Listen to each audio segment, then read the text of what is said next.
Olá pessoal, tudo bem com vocês? Meu nome é Juliana Moreira e hoje eu tô aqui pra gente conversar um pouquinho sobre Clarice Lispector. Ela é uma escritora muito querida pelo Enem, marca presença ali sempre, todos os anos na prova. E esse ano de 2020 a gente completa o centenário de Clarice Lispector. Então seria mais um motivo aí para a prova trazer os textos dessa autora como forma de homenagem, né? Para constatar esse centenário.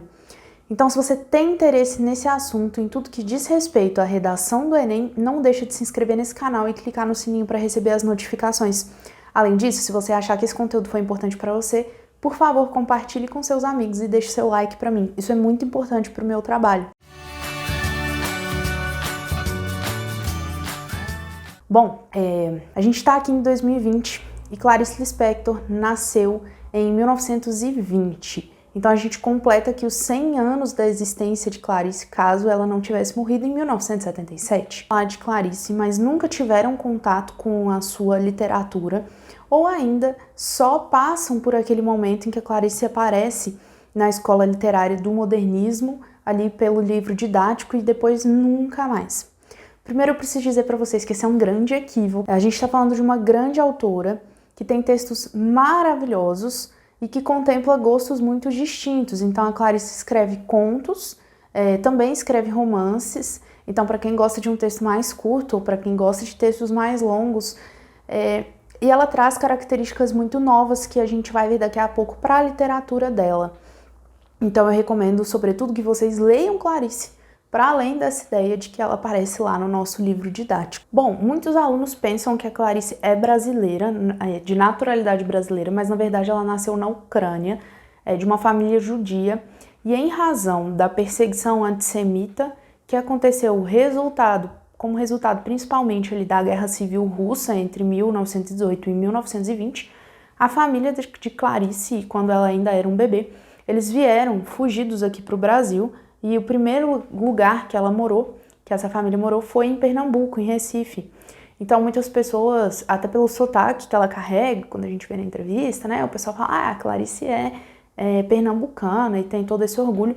E claro, ela só nasceu literalmente na Ucrânia. Bom, mas ela veio logo muito pequena para o Brasil, fugida de uma perseguição antissemita em função da Guerra Civil Russa que aconteceu entre 1918 e 1920.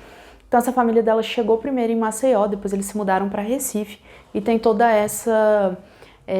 esse orgulho de dizer, né, que a Clarice é pernambucana, apesar de ela ter nascido na Ucrânia, mas enfim, pelo contexto vocês conseguem entender. Quando a gente assiste as entrevistas dela, a gente percebe um sotaque realmente mais próximo assim, do que seria um sotaque pernambucano.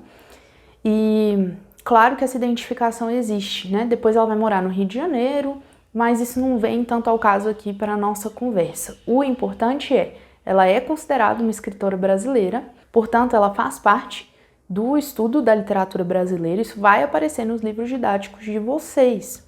E realmente faz todo sentido que apareça, ela fez parte de movimentos literários brasileiros, ela escrevia em português, então de fato ela só nasceu na Ucrânia, mas depois ela já veio para cá muito novinha. Bom, se vocês pegam o livro didático, vocês vão ter lá a Clarice sempre relacionada à terceira fase do movimento modernista, que é conhecida como geração de 45. Então, só retomando um pouquinho para vocês, a gente tem o modernismo dividido didaticamente em 3 fases, né? Seria a primeira fase, a partir da Semana de Arte Moderna, como marco inaugural dessa fase, em 1922, em que a gente tem o Oswald de Andrade, Mário de Andrade, Anita Malfatti, ali como os principais expoentes dessa primeira fase. Depois a gente tem uma segunda fase em 1930, e aí a gente já tem outros expoentes, como Graciliano Ramos, Carlos Drummond de Andrade, Cecília Meirelles e Murilo Mendes.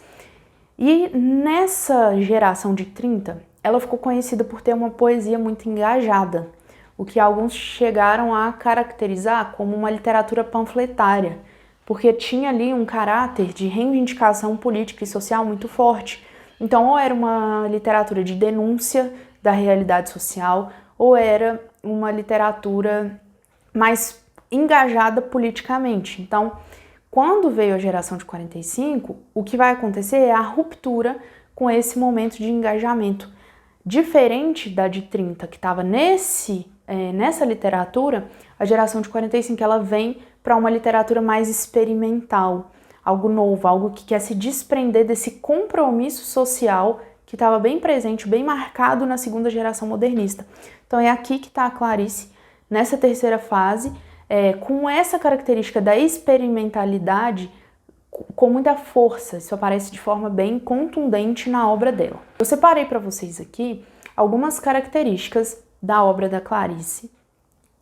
Entre elas, né, tá a literatura intimista, que também é característica de toda a geração de 45, então esse olhar para dentro, ele já é uma marca da terceira fase do modernismo, não só da Clarice, mas isso fica muito evidente na literatura dela. Bom, algumas outras características que a gente consegue observar com frequência nas obras da Clarice são personagens complexos. Então, raramente os personagens da Clarice apresentam uma simplicidade ou são o que a gente chama de personagens planos, aqueles que não sofrem mudança ao longo da narrativa. Claro que acontece em alguns contos, principalmente porque são textos mais pequenos, então nem tem espaço para desenvolver essa complexidade, mas ainda assim não são personagens livres de uma interpretação do leitor para que ele possa ser de fato compreendido. Eu vou terminar de comentar essas características aqui com vocês para a gente fazer uma comparação com o que a gente vive hoje em termos de produção, principalmente audiovisual. A gente tem uma abordagem do psicológico muito forte nas obras da Clarice. Então essa questão interna, esse emocional, esse algo que vem da psique, ele é aflorado o tempo todo. Então não é uma literatura que tem um enredo factual. Ou seja, não fique esperando ações na narrativa porque ela não é feita disso. Ela é feita muito mais da abordagem psicológica dos personagens do que exatamente ou necessariamente de acontecimentos, tá? De fatos. Bom, a gente tem um pensamento incessante sobre a condição humana, então sobre as pessoas que estão em determinadas condições e que se veem nelas, começam a se identificar ali, ou que querem fugir disso e não conseguem, então tem um pensamento muito grande sobre isso. Tem o fluxo de consciência, que é uma marca aí muito forte da literatura de Clarice, junto com a epifania. Vamos primeiro tratar do fluxo de consciência, que seria um momento em que sabe quando vocês estão pensando em alguma coisa, e aí de repente você já está pensando em outra, que te leva a pensar em outra, que te leva a pensar em outra, e não foi nada linear, foi um pensamento puxando o outro, e quando você viu, você nem sabe como isso começou. Isso acontece muito quando a gente está em uma conversa também com alguém que a gente tem muita intimidade, a gente vai conversando, de repente a gente para e olha e fala, como é que a gente chegou nisso? E a gente não faz a menor ideia, porque foi tudo num fluxo de consciência, não foi racionalizado. Esse fluxo de consciência pessoal, particular, acontece muito com as personagens. Então algumas pessoas sentem dificuldade na leitura da Clarice exatamente por essa característica. Porque você tem que acompanhar o fluxo de consciência da personagem. Se você não entende que aquilo é o fluxo da consciência dela e realmente não vai ter linearidade, fica muito complicado entender a narrativa. Por isso que algumas pessoas sentem mesmo esse embaraço aí ao ler algo de Clarice. Mas a gente precisa desmistificar isso, porque não é impossível entender o que Clarice Lispector escreveu. Ao contrário, é muito possível, é muito importante que isso possa acontecer. Bom, então a gente tem, claro, se existe um fluxo de consciência, se as personagens são complexas, se eu tenho uma abordagem do psicológico, eu vou ter necessariamente um rompimento com a linearidade discursiva. Então não é uma narrativa que necessariamente vai ter aquela marcação precisa temporal. A marcação do tempo nessas narrativas, elas acontecem muito mais com o tempo psicológico do que com o tempo cronológico. Isso é uma característica bem forte dela também. E eu havia citado aqui para vocês a epifania. A epifania é como se fosse um momento ali de revelação.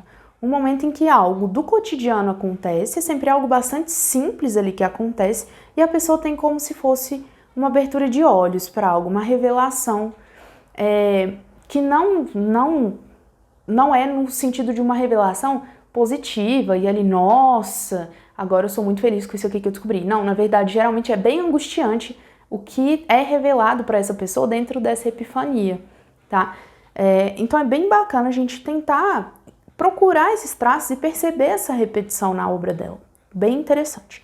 Bom, uma questão que eu quero conversar com vocês, bem importante, sobre esse gostar ou não de Clarice, e que eu vejo que os alunos, né, eles cada vez mais não gostam dessa literatura, com a não linearidade, com o enredo não factual e com essa ideia que a gente tem hoje, e que ela é muito culpa da produção audiovisual que a gente tem em plataformas como a Netflix, por exemplo, que produzem para nós um tipo de conteúdo que tem o começo, meio e fim marcado de forma muito forte, e são produções quase que didáticas, então elas não exigem muito do espectador. Se você está assistindo a um filme ou uma série do Netflix, e eu não tenho problema nenhum com isso, inclusive assisto várias, mas na maioria das vezes você é convidado apenas a sentar e assistir, você não participa ativamente em momento algum dessa série, porque não ficam perguntas para você, não tem dúvidas a serem suscitadas, não tem um momento em que você precisa ali completar o sentido da narrativa com aquilo que você tem como conhecimento de mundo. É quase como se essa obra não abrisse espaço para interpretação. Isso vai deixando vocês viciados na noção de que a obra ela precisa te entregar tudo. Se ela não te entrega tudo, ela é difícil, isso aqui não faz sentido porque não tem final, não acontece nada nesse filme. Mas quando a gente pega uma literatura como a de Clarice, de fato, de repente o conto acaba e ele simplesmente acaba. Não existe, e aqui eles casaram, tiveram um filho. Não tem isso, não te entregam um final, fica por sua conta. Existe um espaço muito ativo do leitor nesse momento de interpretação desses textos. E quando esse espaço ativo existe, a gente precisa ocupar. Se a gente não ocupa, a gente não produz sentido dentro daquela narrativa. E aí sim fica muito difícil entender o que está sendo, o que foi escrito, né? E não existe um sentido para o conto. Existem muitos sentidos, porque vai depender da carga, do repertório daquela pessoa que está lendo, para saber como ela vai colocar os sentidos dela ali dentro daquele texto. Então a obra é muito aberta. É claro que essa abertura tem limites, então a gente não consegue fazer interpretações muito loucas, mas ela tem uma abertura muito grande, então dentro de uma mesma obra é possível a gente trabalhar diversas possibilidades. E me parece que por esse contato com algo sempre pronto, quando vocês se veem diante de tantas possibilidades, é como se o texto fosse ruim, porque ele é incompleto, porque ele não te entregou tudo que você estava esperando, porque você não conseguiu atribuir sentido naquilo. Você não está acostumado a fazer isso, você está acostumado a alguém te entregar tudo pronto. Então, até pra gente se exercitar enquanto leitor, porque ser leitor é isso, é completar os sentidos dentro daquele texto do autor. Então, é você meio que fazer ali uma espécie de coautoria, sabe? Tem algo escrito e tem a sua leitura sobre aquilo que está escrito, e essas duas coisas precisam andar juntas. E tem que ter espaço para que a sua leitura caiba dentro desse texto. Senão ele é simplesmente um texto que nem precisa de você para funcionar.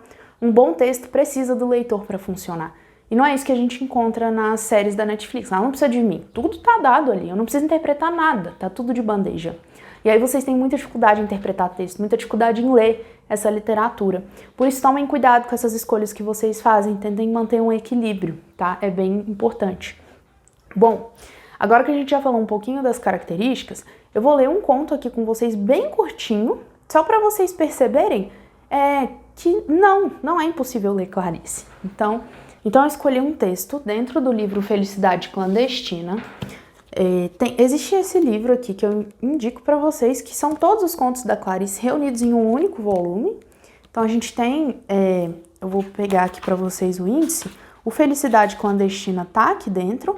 Então a gente tem o Primeiras Histórias, o Laços de Família, a Legião Estrangeira, o próprio Felicidade Clandestina, Onde Estiveste de Noite, a Via Crucis do Corpo, Visão, Esplendor e Últimas Histórias. Bem, o que acontece? Eu particularmente não gosto de ler nesse tipo de livro. Ele é para mim mais um material de consulta. Eu prefiro comprar os livros individuais, porque eu acho muito incômodo ler aqui, porque o negócio é muito grande, então você fica meio brigando com o livro para a página ficar aberta. Eu não gosto disso não. Mas eu acho bom ter como material de consulta, e claro, quem não se importa de ler assim um livro tão grande é uma ótima sugestão para você reunir todos os contos. Mas vocês também encontram esses livros em PDF na internet tranquilamente, tá? Então eu coloquei aí um trecho todo o conto para vocês do livro Felicidade Clandestina, e ele se chama come, meu filho. E agora a gente vai ler isso juntos. Come, meu filho. O mundo parece chato, mas eu sei que não é. Sabe por que parece chato? Porque sempre que a gente olha, o céu está em cima, nunca está embaixo, nunca está de lado. Eu sei que o mundo é redondo, porque disseram, mas só ia parecer redondo se a gente olhasse às vezes e o céu estivesse lá embaixo. Eu sei que é redondo, mas para mim é chato. Mas Ronaldo só sabe que o mundo é redondo. Para ele não parece chato. Porque eu estive em muitos países e vi que nos Estados Unidos o céu também é em cima. Por isso o mundo parecia todo reto para mim. Mas Ronaldo nunca saiu do Brasil e pode pensar que só aqui é que o céu é lá em cima, que nos outros lugares não é chato, que só é chato no Brasil, que nos outros lugares que ele não viu, vai arredondando. Quando dizem para ele, é só acreditar para que ele nada precise parecer. Você prefere prato fundo ou prato chato, mamãe? Chato. Raso, quer dizer. Eu também. No fundo parece que cabe mais, mas é só para o fundo. No chato cabe para os lados e a gente vê logo tudo que tem. Pepino não parece irreal? Irreal. Por que você acha? Se diz assim. Não. Por que é que você também achou que pepino parece irreal? Eu também. A gente olha e vê um pouco do outro lado. É cheio de desenho bem igual, é frio na boca. Faz barulho de um pouco de vidro quando se mastiga. Você não acha que pepino parece inventado? Parece. Onde foi inventado feijão com arroz? Aqui. Ou no árabe, igual que Pedrinho disse de outra coisa? Aqui. Na sorveteria, gatão, o sorvete é bom porque tem gosto igual da cor. Pra você, carne tem gosto de carne? Às vezes. Duvido, só quero ver. Da carne pendurada no açougue? Não. E nem da carne que a gente fala. Não tem gosto de quando você diz que carne tem vitamina. Não fala tanto, come. Mas você está olhando desse jeito para mim. Mas não é para eu comer. É porque você está gostando muito de mim. Adivinhei ou errei? Adivinhou. Come, Paulinho.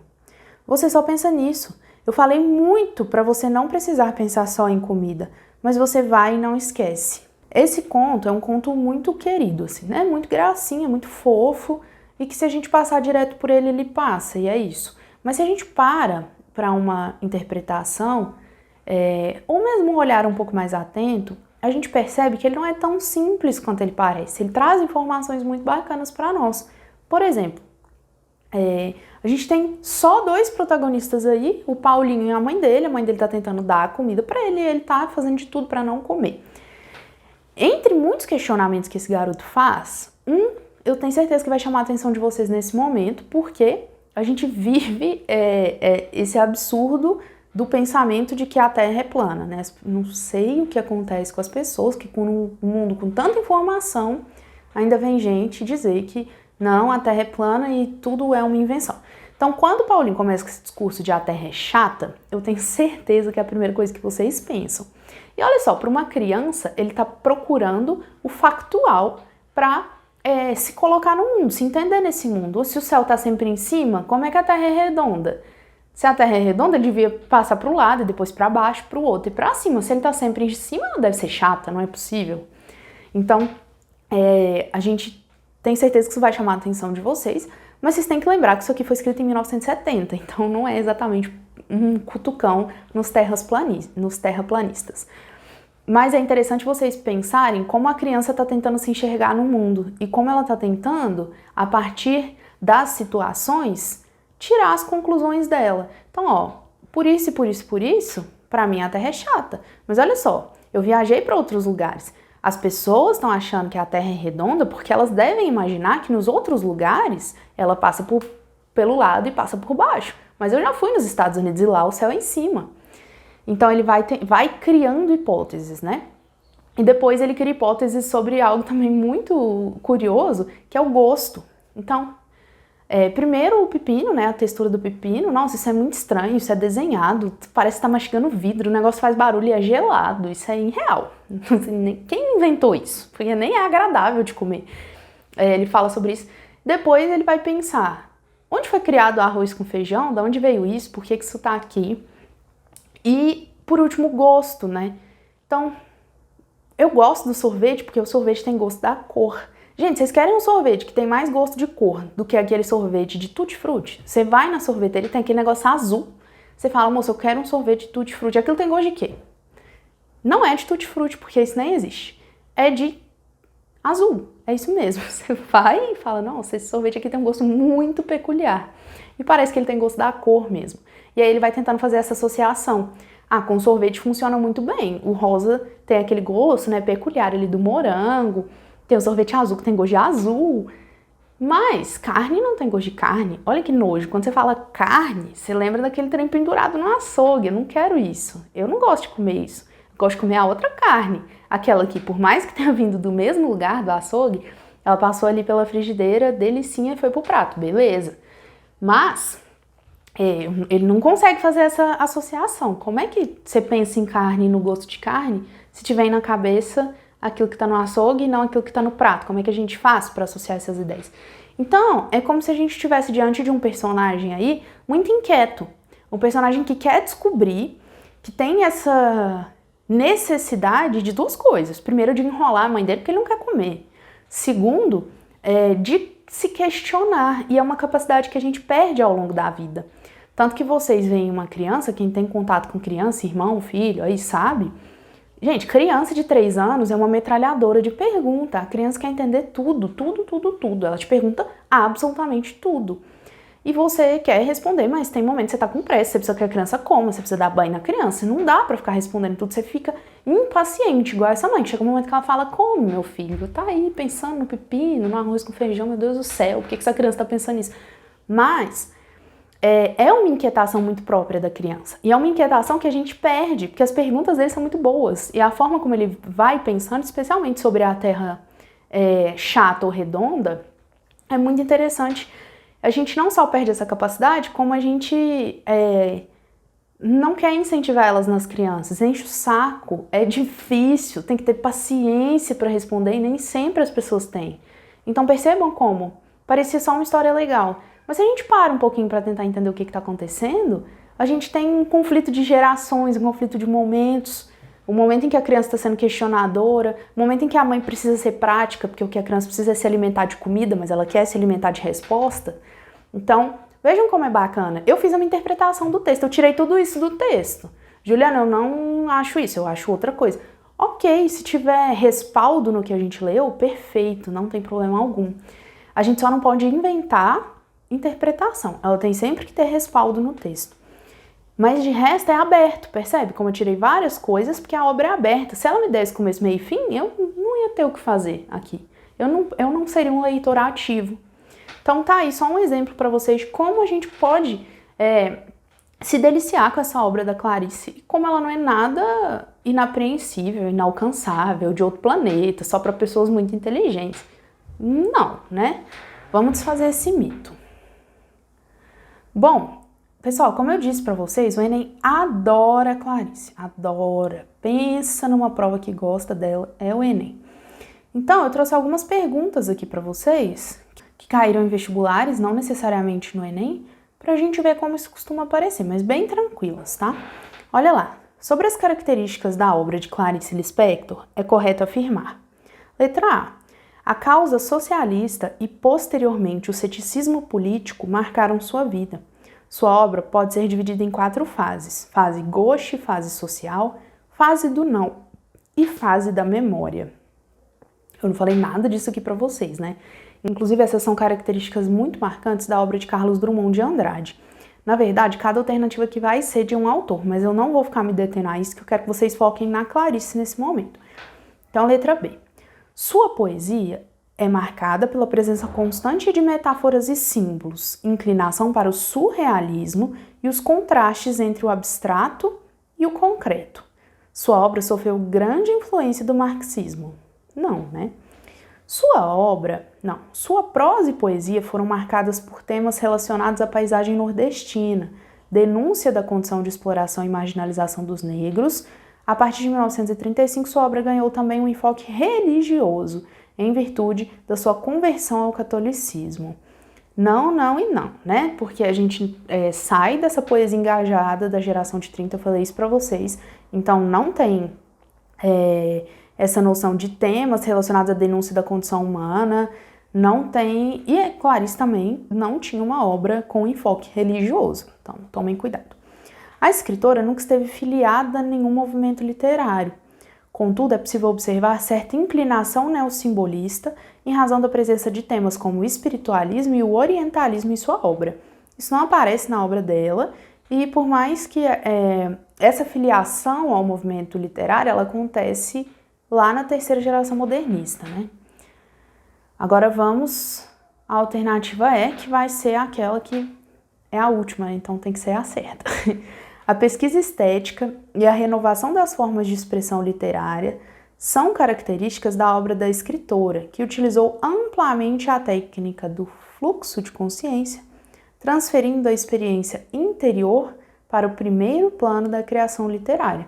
Foi exatamente aquilo que a gente falou quando estava vendo as características da obra da Clarice. Então percebam como a pergunta, para quem não faz ideia do que é Clarice Lispector e como essa obra dela está organizada, como ela foi feita, a pessoa vai olhar isso aqui e vai chorar, porque pode ser qualquer coisa, já que você não sabe do que está sendo tratado. Agora, com um pequeno estudo sobre Clarice, você responde isso aqui com uma tranquilidade enorme, tá? Vocês perceberam isso. Eu vou mostrar para vocês agora uma pergunta, né, do livro A Hora da Estrela, que caiu no Enem de 2013. Olha lá. Tudo no mundo começou com um sim. Uma molécula disse sim a outra molécula e nasceu a vida. Mas antes da pré-história, havia a pré-história da pré-história e havia o nunca e havia o sim. Sempre houve. Não sei o que, mas sei que o universo jamais começou. Enquanto eu tiver perguntas e não houver resposta, continuarei a escrever. Como começar pelo início, se as coisas acontecem antes de acontecer? Se antes da pré-pré-história já havia monstros apocalípticos? Se essa história não existe, passará a existir. Pensar é um ato, sentir é um fato. Os dois juntos, sou eu que escrevo o que estou escrevendo. Felicidade? Nunca vi palavra mais doida, inventada pelas nordestinas que andam por aí aos montes. Como eu irei dizer agora, essa história será o resultado de uma visão gradual. Há 2 anos e meio venho, aos poucos, descobrindo os porquês. É visão da iminência de quê? Quem sabe, se mais tarde saberei. Como que estou escrevendo, na hora mesmo em que sou lido. Só não inicio pelo fim, que justificaria o começo, como a morte parece dizer sobre a vida, porque preciso registrar os fatos antecedentes. Então tá aí um trechinho de A Hora da Estrela, recomendo muito que leiam, esse não é um conto, é um romance, mas vale muito a pena. Olha lá. A elaboração de uma voz narrativa peculiar acompanha a trajetória literária de Clarice Lispector, culminada com a obra A Hora da Estrela, de 1977, ano da morte da escritora. Nesse fragmento, nota-se essa peculiaridade porque o narrador. Agora vamos ver.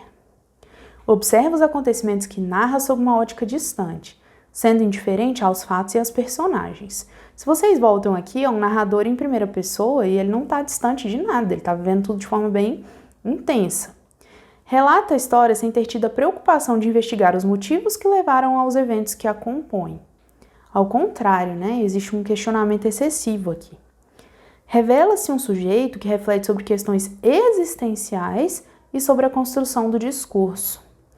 É exatamente isso que a gente tem aqui. A gente tem um sujeito refletindo sobre a condição da existência e também sobre a formação do discurso, especialmente quando ela diz aqui, ó, como começar pelo início se as coisas acontecem antes de acontecer? Depois, como estou escrevendo na mesma hora que sou lido? Só não inicio pelo fim, que justificaria o começo, porque preciso registrar os fatos antecedentes? Então tem essas duas questões aí muito fortes. Um sujeito que reflete sobre as questões existenciais e sobre a construção do discurso. Vamos ver as outras duas. Admite a dificuldade de escrever uma história em razão da complexidade para escolher as palavras exatas. Não é isso, né? E letra E, propõe-se a discutir questões da natureza filosófica e metafísica incomuns na narrativa de ficção. Não, primeiro que não é incomum, segundo que não é exatamente isso que a gente tem. A gente tem muito mais um sujeito que reflete sobre questões existenciais e sobre a construção do próprio discurso. Então a gente cai com a letra C, da mesma forma aqui nessa a gente tem, da mesma forma aqui a gente tem a letra E como resposta certa. Percebam então que não é nada de outro mundo, não é nada difícil, ao contrário, é uma leitura muito agradável e eu recomendo que vocês leiam, tem os livros dela disponíveis aí online, vocês conseguem encontrar, mas eu vou deixar aqui o link para compra desse aqui, tá? Do volume completo, que vale bem a pena. E vou deixar no link da descrição do vídeo. Bom, a última coisa para a gente encerrar essa aula seria pedir, por favor, para que vocês prestem muita atenção no que vocês veem assinado por Clarice Lispector. Eu acho que ela bateria a cabeça dela na parede dezenas de vezes se ela visse o Facebook de hoje e o que tem lá assinado como Clarice Lispector, porque vai do ruim ao péssimo, assim, de uma forma muito tranquila. Então as pessoas elaboram uma frase qualquer e colocam no final, Clarice Lispector. Gente, para com isso, tá? Primeiro porque não faz sentido a gente ficar lendo frases soltas, se ela escreveu contos e romances, então a gente vai ler os contos e vai ler os romances. Segundo, porque 99% do que está escrito ali nem é dela, nem é que foi retirado de um romance, foi inventado ou é de outra pessoa e geralmente é bem ruim, então tomem cuidado. E tomem esse cuidado na vida de vocês, né? Nunca repliquem uma informação que vocês não têm certeza da fonte, né? Se tá certo, se não tá, pesquisa antes, dá uma conferida, né? Porque o quê? Literatura também tem fake news, ninguém tá livre disso. Então tomem cuidado aí. Se ficou alguma dúvida sobre a discussão que a gente fez aqui, pode deixar aqui nos comentários pra mim. Se vocês gostaram desse vídeo e querem mais integração sobre literatura aqui no canal, deixa aqui pra mim também. Eu não fiz a relação tão grande aqui com a redação, porque como é o centenário da Clarice, ela tá sempre na prova de linguagem, vocês podem esperar por ela lá na prova de linguagens desse ano. E aí eu fiz esse outro recorte. Mas podem deixar os comentários, as dúvidas, eu sempre leio e respondo vocês. Não se esqueçam de curtir o canal e compartilhar com os amigos de vocês, isso é muito importante pro meu trabalho. Qualquer coisa que vocês quiserem um contato mais direto, podem ir lá pro Instagram, @julianamoreira2020, e a gente conversa lá de forma mais tranquila, tá bom? Um abraço e até a nossa próxima aula.